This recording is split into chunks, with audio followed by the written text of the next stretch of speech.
दोस्तों, आज मैं आपसे एक सवाल पूछना चाहता हूँ।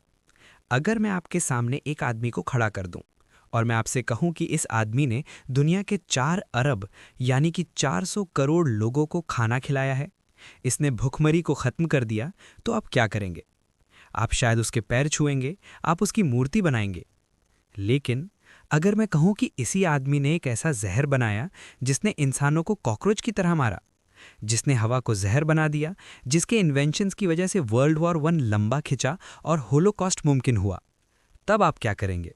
हिस्ट्री में एक ऐसा आदमी था जिसका नाम टेक्स्ट बुक्स में छुपा दिया गया, क्योंकि हिस्टोरियंस को समझ नहीं आया कि इसे हीरो वाले चैप्टर में रखें या विलन वाले। ये कहानी है फ्रिट्ज हेबर की, वो आदमी जिसने हवा से रोटी बनाई और हवा से मौत बनाई। आज हम उसके दिमाग के अंदर जाएंगे। हम 19th सेंचुरी के खेत से लेकर वर्ल्ड वॉर 1 की ट्रेंचेस और हिटलर के गैस चेम्बर्स तक का सफ़र करेंगे। कुर्सी की पेटी बांध लीजिए, क्योंकि ये सफ़र खून और केमिकल से भरा है। Let's begin. कहानी शुरू होती है 19th सेंचुरी के एंड में। दुनिया एक बहुत बड़े संकट की तरफ बढ़ रही थी। Population explosion. लोग बढ़ रहे थे, लेकिन अनाज नहीं बढ़ रहा था। साइंटिस्ट्स ने कैलकुलेशन किया था कि 1930 तक दुनिया की मिट्टी बंजर हो जाएगी। क्यों? क्योंकि खेती करने के लिए मिट्टी को नाइट्रोजन चाहिए होता है, और सदियों से खेती कर करके मिट्टी का नाइट्रोजन खत्म हो चुका था। उस वक्त दुनिया सिर्फ एक चीज पर टिकी थी, बर्ड पूप, चिड़ियों की पॉटी। हाँ, आपने सही सुना। साउथ अमेरिका के पेरू के तट पर गुआनो आइलैंड्स थे। वहां लाखों सालों से समुद्री पक्षियों यानी सी गर्ल्स ने पॉटी की थी। वहां पहाड़ बन गए थे पूप के। ये गुआनो दुनिया का बेस्ट फर्टिलाइजर था। यूरोप और अमेरिका के जहाज वहां जाते और वो बदबूदार मिट्टी खोद कर लाते। लोग इस सफ़ेद सोने के लिए लड़ाई करते थे। वॉर्स हुई थी बर्ड पूप के लिए, चिंचा आइलैंड्स वॉर। लेकिन प्रॉब्लम ये थी, गुआनो खत्म हो रहा था। साइंटिस्ट्स ने वार्निंग दे दी थी कि जिस दिन गुआनो खत्म होगा, उस दिन दुनिया में करोड़ों लोग भूख से मरेंगे। ये माल्थूजियन ट्रैप था। दुनिया को एक चमत्कार चाहिए था। दुनिया को एक ऐसे आदमी की जरूरत थी जो कुदरत के नियम तोड़ सके। यहाँ एंट्री होती है फ्रिट्ज हेबर की। जन्म 1868, ब्रेस्लॉ, प्रूशिया, आज का पोलैंड। फ्रिट्ज एक जूइश परिवार से था। वो एक जीनियस केमिस्ट था, लेकिन उसके अंदर एक इनसिक्योरिटी थी। उस वक्त जर्मनी में ज्यूज को सेकंड क्लास सिटीजन माना जाता था। आर्मी में ऑफिसर्स ज्यूइश नहीं बन सकते थे, प्रोफेसर्स बनना मुश्किल था। फ्रिट्ज हेबर चाहता था कि वो जर्मन दिखे।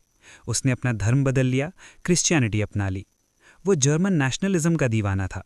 वो चाहता था कि दुनिया उसे महान जर्मन साइंटिस्ट के रूप में जाने। हेबर ने देखा कि दुनिया भूख से मरने वाली है। उसने एक अजीब चीज़ नोटिस की। हमारी हवा में 78% नाइट्रोजन है। हम नाइट्रोजन के समुंदर में सांस ले रहे हैं, लेकिन प्लांट्स हवा से नाइट्रोजन नहीं ले सकते। उन्हें मिट्टी में फिक्स्ड नाइट्रोजन चाहिए, अमोनिया। ये कुदरत का सबसे बड़ा मजाक था। पानी पानी हर जगह, लेकिन पीने के लिए एक बूंद नहीं। नाइट्रोजन नाइट्रोजन हर जगह, लेकिन खाने के लिए कुछ नहीं। सारे साइंटिस्ट्स ने कहा था कि हवा के नाइट्रोजन को लिक्विड अमोनिया बनाना नामुमकिन है। इस बॉन्ड को तोड़ने के लिए बिजली जितनी एनर्जी चाहिए। फ्रिट्ज हेबर ने कहा, मैं इसे तोड़ूंगा। 1904 से 1909 तक कार्ल्सरू यूनिवर्सिटी की लैब में फ्रिट्ज हेबर ने दुनिया का सबसे मुश्किल एक्सपेरिमेंट शुरू किया। उसे नाइट्रोजन N2 और हाइड्रोजन H2 को मिलाकर अमोनिया NH3 बनाना था। लेकिन ये एटम्स आपस में जुड़ना नहीं चाहते थे। वो मैग्नेट्स की तरह एक दूसरे को रिपेल करते थे। हेबर ने एक मशीन बनाई, एक लोहे का चेंबर। उसने उसके अंदर प्रेशर बढ़ाया, 200 एटमॉस्फियर्स, समुद्र की गहराई जितना प्रेशर। उसने टेम्परेचर बढ़ाया, 500 डिग्री सेल्सियस, और उसने कैटलिस्ट यूज़ किया, ओस्मियम या यूरेनियम। 2 जुलाई 1909 फ्रिट्ज हेबर की लैब में एक बूंद टपकी, टप टप। ये पानी नहीं था, ये लिक्विड अमोनिया था।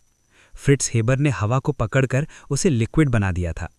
उसने हवा से रोटी बना दी थी, हवा से मौत बना दी थी। BASF कंपनी कार्ल बॉश ने इस प्रोसेस को इंडस्ट्रियलाइज किया। इसका नाम पड़ा द हैबर बॉश प्रोसेस। आज दुनिया का 50% फूड प्रोडक्शन इसी प्रोसेस पर चलता है। आपके शरीर का हर दूसरा प्रोटीन मॉलिक्यूल फ्रिट्ज हेबर की मशीन से आया है। उसने दुनिया को भूखमरी से बचा लिया। 1918 में उसे नोबेल प्राइज मिला। वो हीरो बन गया, जर्मनी का हीरो, दुनिया का हीरो। उसकी वाइफ क्लारा इमरवाहर, जो खुद एक ब्रिलियंट केमिस्ट थीं, पहली महिला PhD यूनिवर्सिटी ऑफ ब्रेस्लॉ से, वो बहुत खुश थीं। उन्हें लगा कि अब उनकी जिंदगी सेट है। लेकिन साइंस का कोई धर्म नहीं होता। जो टेक्नोलॉजी पेट भर सकती है, वही टेक्नोलॉजी बॉम्ब भी बना सकती है। और 1914 आ गया। 1914 में वर्ल्ड वॉर 1 शुरू हुआ। जर्मनी चारों तरफ से घिरा हुआ था। ब्रिटिश नेवी ने जर्मनी का समुद्र ब्लॉक कर दिया था। जर्मनी को बारूद बनाने के लिए नाइट्रेट्स चाहिए थे, जो चिली से आते थे। ब्लॉकेड की वजह से सप्लाई बंद हो गई। एक्सपर्ट्स ने कहा कि जर्मनी के पास बारूद खत्म हो रहा है, वॉर 6 महीने में खत्म हो जाएगा। लेकिन उन्होंने फ्रिट्ज हेबर को भुला दिया था। हेबर ने कहा, डरो मत, मेरी मशीन अमोनिया बनाती है। हम अमोनिया से नाइट्रेट्स बनाएंगे और नाइट्रेट से बॉम्ब। हेबर ने अकेले दम पर जर्मनी को वॉर में जिंदा रखा। अगर हेबर नहीं होता तो वर्ल्ड वॉर 1 1915 में खत्म हो जाता, लाखों जिंदगियां बच जाती। लेकिन हेबर की वजह से वॉर 4 साल और चला। लेकिन हेबर सिर्फ बारूद से खुश नहीं था। उसने कहा, ट्रेंच वॉरफेयर डेडलॉक है, हमें इस डेडलॉक को तोड़ने के लिए कुछ नया चाहिए। हेबर जर्मन जनरल स्टाफ के पास गया। उसने कहा, मुझे मौका दो, मैं दुश्मन को बिना गोली चलाए मार दूंगा, मैं केमिस्ट्री यूज करूंगा। हेबर का आइडिया था क्लोरीन गैस। ये इंडस्ट्रियल वेस्ट था, भारी गैस थी। अगर इसे हवा में छोड़ा जाए तो ये उड़ेगी नहीं, ये जमीन पर रेंगती हुई जाएगी और ट्रेंचेस में छुपे हुए सोल्जर्स के लंग्स यानी फेफड़ों को गला देगी। बाकी साइंटिस्ट्स ने कहा कि ये हेग कन्वेंशन के खिलाफ है, ये वॉर क्राइम है। हेबर ने जवाब दिया, मौत तो मौत होती है, चाहे गोली से हो या गैस से। अगर गैस वॉर को जल्दी खत्म कर सकती है तो ये ज़्यादा ह्यूमेन यानी इंसानियत वाली है। हेबर अब साइंटिस्ट नहीं रहा था, वो कैप्टन बन गया था। वो फ्रंट लाइन पर गया। उसने अपनी वाइफ क्लारा को इग्नोर किया। क्लारा ने उससे भीख मांगी, फ्रिट्स ये मत करो, साइंस जिंदगियां बचाने के लिए है, लेने के लिए नहीं, ये पाप है। हेबर ने क्लारा को कहा, तुम देशद्रोही की तरह बात कर रही हो। A scientist belongs to the world in times of peace, but to his country in times of war. 22 April 1915, appro, Belgium. सामने फ्रेंच और अल्जीरियन सोल्जर्स ट्रेंचेस में बैठे थे। शाम के 5 बज रहे थे। हवा ठंडी थी। अचानक उन्होंने देखा कि जर्मन लाइन से एक पीला और हरा यानी येलो ग्रीन बादल निकल रहा है। उन्हें लगा ये कोई धुआं है शिप्स को छुपाने के लिए। वो बादल हवा के साथ रेंगता हुआ उनकी तरफ आया। जैसे ही वो बादल ट्रेंचेस में घुसा, नरक का दरवाजा खुल गया। सोल्जर्स ने खांसना शुरू किया, उनके गले जलने लगे। क्लोरीन जब लंग्स के पानी से मिलती है तो वो हाइड्रोक्लोरिक एसिड बन जाती है, मतलब सोल्जर्स के फेफड़े अंदर से पिघल रहे थे। वो अपनी ही बॉडी फ्लूइड्स में डूब रहे थे। हजारों सोल्जर्स अपनी गर्दन पकड़कर जमीन पर तड़पने लगे। उनकी आंखें अंधी हो गईं। 10 मिनट के अंदर 6000 लोग मर गए। फ्रिट्ज हेबर एक हिल पर खड़ा होकर दूरबीन से ये सब देख रहा था और वो मुस्कुरा रहा था। उसका एक्सपेरिमेंट सफल रहा। ये हिस्ट्री का पहला मास डिस्ट्रक्शन वेपन था। इस दिन मॉडर्न वॉरफेयर चेंज हो गया। हेबर वापस बर्लिन आया, एक हीरो की तरह। उसकी प्रमोशन हुई, पार्टी रखी गई। 1 मई 1915 हेबर के घरों पर पार्टी चल रही थी। शैंपेन खुली हुई थी। लोग हेबर को बधाई दे रहे थे ईप्र की जीत के लिए। उसकी वाइफ क्लारा कोने में खड़ी थी। वो एक ब्रिलियंट केमिस्ट थी। वो जानती थी कि उसके पति ने क्या किया है। उसने देखा कि उसका पति अब इंसान नहीं शैतान बन चुका है। उस रात पार्टी के बाद क्लारा और फ्रिट्ज की लड़ाई हुई। हेबर ने उसे चुप करा दिया और सो गया। उसे अगले दिन सुबह रशियन फ्रंट पर जाना था और गैस अटैक्स करने के लिए। सुबह होने से पहले क्लारा ने हेबर की सर्विस रिवॉल्वर निकाली। वो गार्डन में गई और उसने अपने सीने में गोली मार ली। उसका बेटा हर्मन, जो 13 साल का था, गोली की आवाज़ सुनकर भागा। उसने अपनी माँ को खून में लथपथ देखा। फ्रिट्ज हेबर उठा। उसने अपनी मरी हुई पत्नी को देखा। क्या वो रोया? क्या वो रुक गया? नहीं। उसने उसी सुबह ट्रेन पकड़ी। वो रशिया चला गया और लोगों को मारने के लिए। उसने अपने बेटे को नौकरानी के पास छोड़ दिया। ये था फ्रिट्ज हेबर का डेडिकेशन। देश के लिए उसने अपना परिवार कुर्बान कर दिया, या शायद उसने परिवार की परवाह ही नहीं की। वॉर खत्म हुआ। जर्मनी हार गया। फ्रिट्ज हेबर की सारी मेहनत, सारा गैस, सारा बारूद, सब बेकार गया। Allied forces, America, UK, France ने हेबर को वॉर क्रिमिनल लिस्ट में डाल दिया। वो स्विट्जरलैंड भाग गया। लेकिन अजीब बात देखिए, उसी साल उसे नोबेल प्राइज फॉर केमिस्ट्री दिया गया, हेबर बॉश प्रोसेस के लिए। दुनिया कंफ्यूज थी, एक हाथ में नोबेल प्राइज, दूसरे हाथ में अरेस्ट वारंट। हेबर वापस जर्मनी आया। जर्मनी बर्बाद हो चुका था। वर्साई ट्रीटी के हिसाब से जर्मनी को बिलियंस ऑफ डॉलर्स का कर्जा देना था। जर्मनी के पास पैसा नहीं था। हेबर ने सोचा कि मैंने जर्मनी को डुबोया है, मैं ही बचाऊंगा। ये एक पागलपन भरा आइडिया था। वो एक शिप लेकर 6 साल तक समुद्र छांटता रहा, अटलांटिक ओशन, पैसिफिक ओशन। वो पानी उबालता, प्रोसेस करता, लेकिन उसका कैलकुलेशन गलत निकला। समुद्र में सोना था, लेकिन उसे निकालने का खर्चा सोने की कीमत से ज्यादा था। हेबर खाली हाथ वापस आया। वो टूट चुका था। एडोल्फ हिटलर पावर में आया। हेबर को लगा था कि वो जर्मन पेट्रियट है। उसने जर्मनी के लिए गैस बनाई, फर्टिलाइजर बनाया, सोना ढूंढा। उसने अपना धर्म बदला था, लेकिन हिटलर के लिए वो सिर्फ एक ज्यू यानी यहूदी था। नाजीज ने सिविल सर्विस लॉ पास किया। सारे जूइश प्रोफेसर्स को निकाल दिया गया।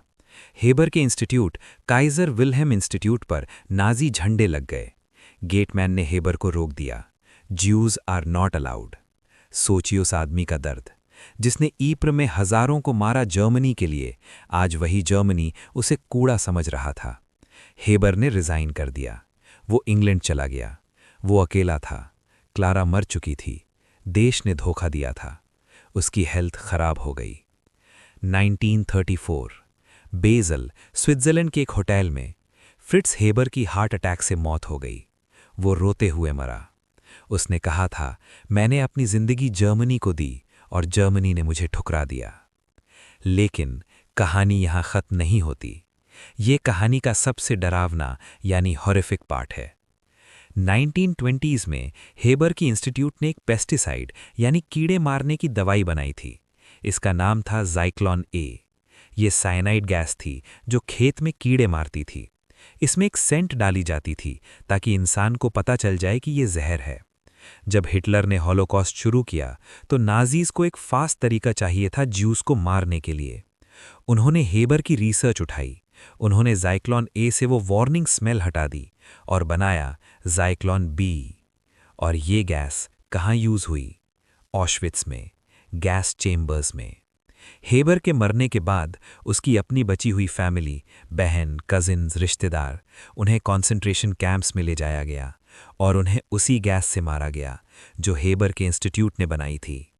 जिस साइंस से उसने जर्मनी को ग्रेट बनाना चाहा, उसी साइंस ने उसके अपने खून को ख़त्म कर दिया। ये हिस्ट्री का सबसे बड़ा क्रूअल जोक है। कंक्लूजन, द मॉन्स्टर और द सेवियर। दोस्तों, आज हमारे सामने फ्रिट्स हेबर का पजल है। हम उसे कैसे जज करें? द सेवियर, हर साल दुनिया में जो अनाज क्रॉप्स उगता है उसमें हेबर का नाइट्रोजन है। अगर हेबर पैदा ना होता तो शायद मैं और आप आज जिंदा ना होते। शायद दुनिया की पॉपुलेशन 8 बिलियन की जगह 4 बिलियन होती। द मॉन्स्टर, उसने केमिकल वेपन्स बनाए। उसने वॉर को इनह्यूमन बनाया। उसने अपनी वाइफ को सुसाइड के लिए मजबूर किया। आइंस्टाइन ने कहा था कि Haber was the tragedy of the German Jew, the love of unrequited love. यानी हेबर उस आशिक की तरह था जो उस देश से प्यार करता था जो उससे नफरत करता था। हेबर की कहानी हमें साइंस का सत्य दिखाती है। साइंस ना अच्छी होती है ना बुरी। हेबर बॉश प्रोसेस से बॉम्ब भी बनता है और खाद भी। ये इंसान के हाथ में है कि वो क्या चुनता है। आज जब आप खाना खाते हैं तो याद रखिए, उस निवाले में उस आदमी की मेहनत है जिसके हाथ खून से सने थे। दुनिया ब्लैक एंड वाइट नहीं है, दुनिया ग्रे है, और फ्रिट्स हेबर उस ग्रे रंग का सबसे गहरा सबूत है। तो अगली बार जब आप खेत में हरियाली देखें तो उसके पीछे छुपी उस पीली गैस को मत भूलना। जय हिंद।